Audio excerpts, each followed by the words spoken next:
बोल जयकारा बोल मेरे श्री गुरु महाराज की जय। श्री अमर ज्योति दर्शन ग्रंथ, कुल्लू, हिमाचल प्रदेश। प्रेम मूर्ति करुणा नयन श्री सद्गुरु दाता दयाल जी श्री पंचम पातशाही जी महाराज ने हिमाचल प्रदेश की धरती को पावन बनाने तथा गुरुमुख प्रेमियों के भाग्य जगाने एवं जन साधारण जिज्ञासुओं को मानव जन्म का लक्ष्य दर्शाने के लिए कुल्लू जाने का प्रोग्राम बनाया। यहाँ पर केवल महात्मा परम दयानंद जी का अखाड़ा बाजार में एक आश्रम था। कुछ प्रेमी परिवार श्री अनंतपुर दरबार से जुड़े हुए थे। वहाँ महात्मा जन एवं बाइयों सत्संग के लिए जाया करते थे। महाप्रभु जी ने अपने तथा निजी सेवकों के रहने की सुव्यवस्था तथा संगतों के सत्संग के स्थान के लिए सुचारू प्रबंध करवाने के लिए महात्मा अमर आत्मानंद जी को कुल्लू भेजा। महात्मा जी ने वहां जाकर कुछ प्रमुख भक्तों के साथ मिलकर स्थान ढूंढना आरंभ किया। बहुत ढूंढने पर भी कोई उपयुक्त स्थान न मिल सका। पुनः विदित हुआ कि यहाँ पर एक रिटायर्ड कर्नल ने 3 मंजिल नए होटल का निर्माण किया है, जो अभी खाली पड़ा है। क्योंकि होटल का कार्य अभी आरंभ नहीं हुआ था, महात्मा जी उनके पास गए। पहले तो उसने नव निर्मित इस स्थान को देने के लिए आनाकानी की, परंतु महात्मा जी ने उसे बतलाया कि हमारे गुरुदेव यहाँ पधार रहे हैं और वे केवल 3-4 दिन के लिए ही कृपा फरमाएंगे। उसके पश्चात तुरंत ही हम इस स्थान को खाली कर देंगे। वह प्रेमी तो था नहीं, अतः सोचने लगा कि कोई प्रतिष्ठित सामान्य पुरुष होंगे जिनके लिए ये आग्रह कर रहे हैं। पुनः कुछ विचार कर उसने कहा कि मेरी एक शर्त है कि यहाँ पर आप कोई भी सजावट आदि नहीं करेंगे और न ही दीवारों पर कोई कील लगाएंगे। महात्मा जी ने भक्तों के साथ परामर्श कर उस होटल को ले लिया और वहाँ पर श्री गुरु महाराज जी के श्री दर्शनों व आराम के लिए पलंग आदि का प्रबंध कर दिया। संगतों के आवास स्थान और लंगर की भी सारी सुव्यवस्था उसी होटल में कर दी। 11 मई सन 1991 को आप निजी सेवादारों सहित बम्बई से भूंतर हिमाचल प्रदेश एयरपोर्ट पर पहुंचे। प्रेमी भक्तों ने गुलदस्ते हार भेंट किए। कुल्लू निवासी प्रेमी भक्तों ने अपने प्रेम का अद्भुत स्वरूप प्रस्तुत किया। पहाड़ी बलाएं पहाड़ी वेशभूषा में खुशियों में मंगल अभिनंदन गाती हुई नृत्य करने लगी। उस समय का दृश्य ऐसा था जैसे चकोरों का चांद से मिलन हो रहा हो और चांद अपनी मधुमय दृष्टि से उनकी तृषा बुझाने में व्यस्त हो। मंद मंद मुस्कुराते हुए, अलौकिक छटा बिखारते हुए महाप्रभु जी ने सब पर एक कृपा दृष्टि डालकर फरमाया कि वह भी संस्कारी रूहें हैं। पुनः आप श्री कार में विराजमान हो गए। आगे आगे श्री सतगुरु जी महाराज की कार और पीछे प्रेमी भक्तों की कारें होटल तक पहुंच गई। आप अंदर आकर विराजमान हो गए। श्री सतगुरु देव जी महाराज के श्री दर्शन के लिए कुछ एक प्रेमी परिवार तथा भाई परम पुनीतानंद जी के सुंदर नगर से कुछ भगत यहाँ पहुँचे हुए थे। अभी कई संगतें यहाँ पर साय समय तक पहुँचने के लिए तैयार हो रही थी कि एकदम पूर्व प्रधानमंत्री राजीव गांधी के निधन का समाचार प्रसारित हो गया। चक्का जाम हो जाने के कारण संगतों को होटल में पहुंचने तक असुविधा हो गई, जिससे सब प्रेमी यहाँ न पहुंच सके। मन ही मन श्री दर्शन की भावनाओं को गुप्त रूप से श्री चरणों में पहुंचाने लगे। महाप्रभु जी ने ये क्या लीला रचाई और किस प्रकार ऐसे समय में भी वहाँ पर सबको श्री दर्शन एवं सत्संग से निहाल व मालोमाल किया। परवाने भी यहाँ दीपक जल रहा हो, वहाँ पर पहुँचने का मार्ग नहीं पूछते। वे रोशन मीनार पर पहुंचकर ही दम लेते हैं। साय समय श्री दर्शन खुले। उसी समय जोगिंदर नगर से 20-25 गुरमुख आड़े टेढ़े रास्तों से गुजरते हुए श्री चरणों में पहुंच गए। कुछ प्रेमी पहले वहां पर मौजूद थे। उस होटल का मालिक भी परिवार सहित यहां पहुंच गया। श्री प्रभु जी ने प्रवचन फरमाए। गोस्वामी तुलसीदास जी अपनी वाणी में इस प्रकार लिखते हैं दोहा: मोल चतुर्दश भुवन को एक श्वास है तोए, ऐसे धन रघुनाथ को तुलसी वृथा न खोए। प्रत्येक महापुरुष ने अपनी अपनी वाणी में श्वासों का मूल्य बताया है, परंतु अर्थ व उद्देश्य सबका एक ही है। जैसे कि कीमते यक नफ्स अस्त हर दो यहाँ, गोहरे नयाब शुद्ध रायेगा। प्राचीन काल में 24 घंटे में 21,600 श्वास श्वास खर्च होते थे, परंतु कलयुग में क्योंकि विषयों की प्रबलता है, इसलिए 24,000 श्वास 24 घंटे में खर्च हो रहे हैं। जब एक श्वास का दाम त्रैलोकी है तो 24,000 श्वासों का मूल्य कितनी त्रैलोकियां बनी, जो दिन रात हाथों से निकलती जा रही है। इस प्रकार मानव जीवन की अमूल्य पूंजी लुटती जा रही है। प्रायः संसारी जीव संसारिक कार्य व्यवहार में इतने व्यस्त हैं कि उनको अपने अमूल्य जन्म की कीमत का पता ही नहीं। शारीरिक धंधों तथा विषय शक्ति के कारण वे असावधानी का शिकार बन गए हैं। मोह माया की दलदल में उनका दुर्लभ अनमोल हीरा जन्म व्यर्थ नष्ट होता जा रहा है। सर्वसाधारण जीवों और गुरुमुखों का मेल नहीं है। संसारी जीव तो रात दिन काल और माया के चक्कर में पड़कर हाय हाय कर रहे हैं। उनकी सुरती काम, क्रोध, लोभ, मोह, अहंकार एवं विषयानंदता की पकड़ में आ गई है। उन्होंने कुटुंब, परिवार, महल माड़ियां, धन, ऐश्वर्य एवं संसार के अनित्य पदार्थों को अपनी संपत्ति समझ रखा है। इसी में ही उनकी संतुष्टि और ममता है। तनिक सोचो कि अंत में इसका परिणाम क्या होगा। महाबली रावण और कारु के इतिहास पर दृष्टिपात करो, अंत में उनके पल्ले क्या पड़ा। इस जगह आकर रहे न जो बड़े सुल्तान थे, जा समाये खाक में वो नवाबो खान थे। ताज जरी से जड़े यूं चमकते थे बरकवश, हर तरह से पास जिनके ऐश के सामान थे। 4 दिन नौबत बजाकर अपनी अपनी चल दिए, चाहे दानिशमंद थे या कि वो नादान थे। नेक नामी ले गए वे कर गए जो नेक काम, हो गए बदनाम वे जिनसे पहुँचते नुकसान थे। प्रकृति का नियम अटल है, इसमें किसी का पक्षपात नहीं और ना ही वहाँ अनीति है। प्रकृति तो दूध का दूध और पानी का पानी कर दिखाती है। ये देखकर भी संसारी लोग दिन रात मायावी धंधों में व्यस्त हैं और उन्हें 1 मिनट का भी अवकाश नहीं मिलता कि आत्म उन्नति की ओर ध्यान दें। भक्तों की दशा इससे बिल्कुल भिन्न होती है।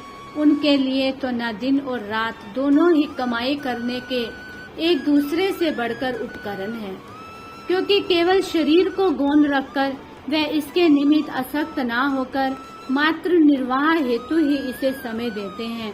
शेष अपनी आत्मोन्नति की ओर लगे रहते हैं। पूर्ण सत्पुरुषों का मिल जाना सुगम नहीं। इस स्वर्णिम अवसर से गुरुमुख पूरा लाभ उठाते हैं। मायादारी संसारी गुरु भक्ति के नियमों के प्रायण नहीं होते। जो गुरुमुख सतुर की मौज और आज्ञा में चलते हैं, उनको जो आत्मिक ज्ञान के लाभ की प्राप्ति होती है वह असीमित है। गुरुमुख दृढ़ता से भक्ति पथ पर पांव रखते हैं। वे दृढ़ मन से सत्पुरुषों के वचनों पर आचरण करते हैं, क्योंकि यही जीवन का वास्तविक ध्येय है। वहाँ बैठे सभी प्रेमी जनों के हृदय में महापुरुषों की कल्याणकारी अमृतवाणी सुनकर ज्ञान दीप जगमगा उठे। देदीप्यायमान महातेजस्वी मुखमंडल पर अलौकिक प्रभा से प्रत्येक हृदय में असीमित आनंद एवं सुख की अनुभूति हुई। श्री प्रभु जी की समीपता और रूहानी लाभ को पाकर सब आभार प्रकट करने लगे। किसी ने विनय की, प्रभु अनेक जन्मों के पुण्य संस्कारों की प्रतीक्षा के पश्चात भी श्री चरणों की इतनी समीपता नहीं मिल सकती जितनी आज आपने हमें प्रदान की है। किसी ने विनय की, प्रभु दर्शन की लालसा आत्मा की पिपासा बनकर व्याकुल रहती है। आपने अपने असीम कृपा करते हुए एक ही दृष्टि में उसे पूर्ण कर दिया है। प्रेमी गुरुमुखों के इन भक्ति प्रेम के उद्गारों को सुनकर मुस्कुराते हुए फरमाया, ये सब आपकी दृढ़ आस्था और प्रेमा भक्ति का ही फल है। नाम सुमिरन, सत्संग तथा सेवा को जीवन का उद्देश्य बनाओ और जीवन पर्यंत खुशियां मनाओ। श्री प्रभु जी उस होटल के मालिक की ओर निहार रहे थे। उसके अंतर में भी नव चेतना का ऐसा संचार हुआ कि जैसे उसने प्रत्यक्ष परमात्मा के श्री दर्शन कर लिए हो। वह कभी आंखें बंद करके अंतर मन में झांकता, कभी मस्तक पर देखता और कभी आंखें खोलकर सन्मुख विराजमान इस दिव्य ज्योति महाप्रभु जी के श्री दर्शन करता। आत्म जागृति उसे श्री दर्शन एवं सत्संग से प्राप्त हो चुकी थी। उसने श्री चरणों में आकर विनय की, प्रभु मेरी भूल को क्षमा करो। मैंने तो समझा था कि किसी प्रतिष्ठित सामान्य व्यक्ति के लिए मुझसे जगह मांग रहे हैं। आपके करुणामय एवं विशाल हृदय ने हम अज्ञानी जीवों पर ऐसी अमृत वृष्टि करके एक क्षण में ही हमारे अंतर्मानस को आलोकित कर दिया है। ये कार्य कठिन ही नहीं, असंभव है। सचमुच आप भगवान हैं और निष्काम भाव से सबको जीवन जीने की कला सिखाते हैं। आपकी महान अनुकंपा का आभारी हूँ भगवान। मैंने इन सेवकों को दीवार पर कील ठोकने एवं सजावट करने से मना कर दिया था। अब ऐसे दिव्य नजारे को पाकर दिल चाहता है कि मैं अपने हाथों से अच्छी तरह से सजावट करूं। उसके विनय पर महाप्रभु जी ने परिवार को नाम दीक्षा दी और उस होटल का नाम निज मुख से शांति कुंज फरमाया। श्री सतगुरुदेव जी महाराज 22 मई को प्रातः समय महात्मा परम दयानंद जी के आश्रम पर पधारे। वहां पर मनाली के 2 भगत और भूंतर के दूर व नजदीक के गुरमुख प्रेमी आए हुए थे। उबड़ खाबड़ पत्थरों पर रेत बिछाकर महात्मा जी ने उसे समतल करवाया हुआ था और सीढ़ियों की ऊंचाई 1 फुट से भी अधिक थी। 15 सीढ़ियां चढ़ने के पश्चात पहली मंजिल पर शांति भवन बना हुआ था। उसके एक और फूलों की क्यारियां तथा एक और चढ़ाई चढ़ते हुए दूसरी मंजिल तक पहुंचने के लिए टेढ़ी मेढ़ी सड़क थी। वहां पर श्री परमहंस अद्वैत मंदिर और साथ में 2 कमरे बने हुए थे। इसकी ऊंचाई में फूलों की क्यारियों के ऊपर की ओर सेबों के पेड़ लगे हुए थे। इससे ऊपर काफी ऊंचाई पर तीसरी मंजिल पर केवल एक ही कमरा बना हुआ था। एक भगत जी ने उस आश्रम की फोटो दिखाते हुए नतमस्तक हो विनय की, महाराज जी, इस स्थान पर ऊपर चढ़ना बहुत मुश्किल होगा। आप यहीं से ही आशीर्वाद देकर हमें कृतार्थ करें। उसी समय वर्षा की मंद मंद बौछार होने लगी। महाप्रभु जी ने मुस्कुराकर फरमाया, भगत जी, यहाँ पर श्री परमहंस मंदिर में महान विभूतियाँ विराजमान हो, वहाँ पर कठिनाई कैसी। डग डग पग पग धरती पुकारे, कुदरत में जो भरे नजारे, महापुरुषों धर दामन पसारे, चरण स्पर्श को तरसे सारे। महापुरुष भी एक नियम में बंधे होते हैं। धरती की पुकार ही उन्हें अपने पास खींच कर ले आती है। गुरुमुख प्रेमियों का बसेरा बनकर, प्रेमा भक्ति की शक्ति बनकर सदा सर्वदा सत्पुरुषों के पावन चरण स्पर्श से ये सौभाग्यवती बनती है।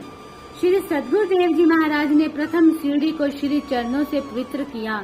दोनों और महात्मा जन कर कमलों को थामे हुए थे। मुखमंडल पर बौछार की बूंदें मोतियों की तरह चमक रही थी। महाप्रभु जी दोनों कर कमलों से नीचे खड़े हुए गुरुमुख प्रेमियों को आशीर्वाद देते और अपना मुखारविंद पोंछ लेते। इस प्रकार एक एक सीढ़ी चढ़ते हुए सब सीढ़ियों को पार किया। पीछे से अन्य गुरुमुख भी ऊपर चढ़ते गए। श्री वस्त्र थोड़े भीग चुके थे, परंतु दिव्य मुस्कान और मधुर वाणी में फरमाया, देखो ऐसा आनंद कभी पाया है, और शांति भवन में पहुंच गए। वहां पर सबको 15 मिनट के लिए मौन ध्यान में बिठाया। सचमुच ही सामने श्री दर्शन और मंद मंद समीर से मानो सुरती भी शब्द में लय होकर आनंदित हो रही थी। महाप्रभु जी ने 15 मिनट बाद फरमाया, जब भी जिस समय महापुरुषों की नजदीकी मिले, भजन सुमिरन ध्यान में सुरती को लगाना है। ऐसे मूल्यवान समय से लाभ उठाना है। यही आत्मिक आनंद और मानसिक खुशी पाने का श्रेष्ठतम साधन है। इसी में ही मानव जीवन की सफलता है। इसके पश्चात श्री सद्गुरुदेव जी महाराज थोड़ा ऊपर पत्थरों पर चढ़ाई के रास्ते चढ़ते हुए दूसरी मंजिल पहुँचे। श्री परमहंस अद्वैत मंदिर जी में मत्था टेका और वहीं पर विराजमान होकर साथ में आए हुए कुछ प्रेमी गुरुमुखों को श्री दर्शन देकर सत्संग प्रवचनों से कृतार्थ किया। आपने पूछा, महात्मा जी, ये इतनी ऊंचाई पर और शहर से दूर आश्रम बनाया है, यहाँ पर कोई पहुँचता भी है या नहीं? एक भगत जी ने खड़े होकर विनय की, प्रभु, यहाँ पर महात्मा जी कोई भी त्योहार मनाते हैं तो बुजुर्ग गुरुमुख भी ऐसे सीढ़ियाँ चढ़ते हैं जैसे 16-17 वर्ष का कोई युवक चढ़ाई चढ़ रहा हो। ये सब महापुरुषों की शक्ति ही है। यहाँ आकर वे सत्संग व सेवा का भरपूर लाभ उठाते हैं। महात्मा जी एवं संगत ने महाप्रभु जी के शुभ आगमन की खुशियों के गीत गाए। स्थान चाहे छोटा था, परंतु प्रेमी श्री दर्शन का मधुर रसपान करते हुए प्रेम विभोर मंत्र मुग्ध हो रहे थे। हरेक परिवार के साथ उनके हृदय की भावना को जानते हुए उसी अनुरूप ही प्रवचन करते हुए उन्हें सरसा रहे थे। उनमें से कुछ सदस्यों ने विनय की, स्वामी जी, आपने कैसे जान लिया कि हमारे दिल में ऐसे विचार चल रहे हैं? बिना कुछ पूछे ही हमारे अंतर की जानकर हृदयों में असीम आनंद और खुशियां भर दी हैं। पुनः उन सब ने अपने अपने घरों को पवित्र करने की विनय की। महाप्रभु जी ने आश्रम में बने बगीचे और कमरों को कृतार्थ किया। सब गुरुमुखों के लिए नाश्ते का प्रबंध था। सबने प्रेम श्रद्धा से भोजन ग्रहण किया। पुनः कार में विराजमान होकर फरमाया कि पहले राजा महल की ओर चलो। वहाँ एक भगत जी के घर कृपा की और मौजवश पूछा कि ये आपका अपना घर है? भगत जी ने विनय की कि स्वामी जी, ये मकान किराए पर लिया हुआ है। महाप्रभु जी ने उसी समय फरमाया कि अपना घर बड़ा बनाना। उन प्रेमियों की इतनी हैसियत भी ना थी, परंतु श्री वचनानुसार कुछ समय पाकर उनका बहुत बड़ा मकान बन गया। महाप्रभु जी ने सब भक्तों के घरों में कृपा की। अपने प्यारे प्रभु जी को अपने घर में विराजमान हुआ देखकर भक्तों की हैरानी और खुशी की कोई सीमा न रही। प्रेम मगन होकर श्री गुरु महाराज जी का आभार प्रकट करने लगे, जिनकी एक विनय पर ही त्रिलोकीनाथ ने उनके घरों को पवित्र कर दिया था। कुल्लू वाले सभी प्रेमियों को भक्ति सुधा रसपान करवाकर आपने मनाली की ओर प्रस्थान किया। वहाँ पर 5-7 प्रेमी परिवार श्री दर्शन के लिए आए। मनाली में कई स्थानों को कृतार्थ करते हुए वापस कुल्लू लौट आए। मार्ग में पुल को पार करने के लिए वन वे रोड एक तरफ होने के कारण इधर से महाप्रभु जी की कार पुल पर चढ़ चुकी थी और दूसरी ओर से डीएसपी की कार सामने की ओर से आती हुई दिखाई दी। दोनों ने ही अपनी अपनी कारें उसी स्थान पर रोक ली। महापुरुष तो नम्रता का प्रतीक होते हैं, अतः उन्होंने भगत पवन जी को कार पीछे की ओर ले जाने के लिए फरमाया। उसने विनय की, स्वामी जी, मेरी कार में तो स्वयं त्रिलोकी के मालिक विराजमान है, इसलिए मैं कार पीछे नहीं करूँगा। उसके मन में ये भाव था कि मेरे प्रभु तो कुल मालिक है और सामने से आने वाली कार में बैठे हुए डीएसपी का दर्जा तो बहुत छोटा है। इतने में उस डीएसपी को ऐसा प्रतीत हुआ कि सामने खड़ी हुई कार में कोई प्रतिभाशाली तेजस्वी महापुरुष विराजमान है। उन्हें उसी समय आत्म जागृति के एक अलौकिक स्वरूप का आभास हुआ। वे कार से नीचे उतरे और दूर से ही दोनों हाथ जोड़कर कार में बैठ गए तथा अपने ड्राइवर को कार पीछे ले जाने के लिए आदेश दिया। महाप्रभु जी पुल पार करते हुए उस कार के पास से धीरे धीरे उसे आशीर्वाद देते हुए आगे बढ़ गए। महात्मा आतन हीरानंद जी ने विनय की, प्रभु सुंदर नगर के आश्रम पर कृपा करें। श्री वचन हुए, यहाँ देखो, ऊंची ऊंची पहाड़ियाँ, कलकल करती नदियाँ तथा बाग बगीचे सब प्रकृति सुंदरता लिए हुए हैं। यही इनमें ही सुंदर नगर के दर्शन कर लो। इस प्रकार सबको कृतार्थ करते हुए श्री प्रभु जी भूंतर एयरपोर्ट पर पधारे। वहां से विमान में विराजमान होकर बम्बई से होते हुए श्री प्रयागराम की धरती को पवित्र किया। बोलो जयकारा बोल मेरे श्री गुरु महाराज की जय।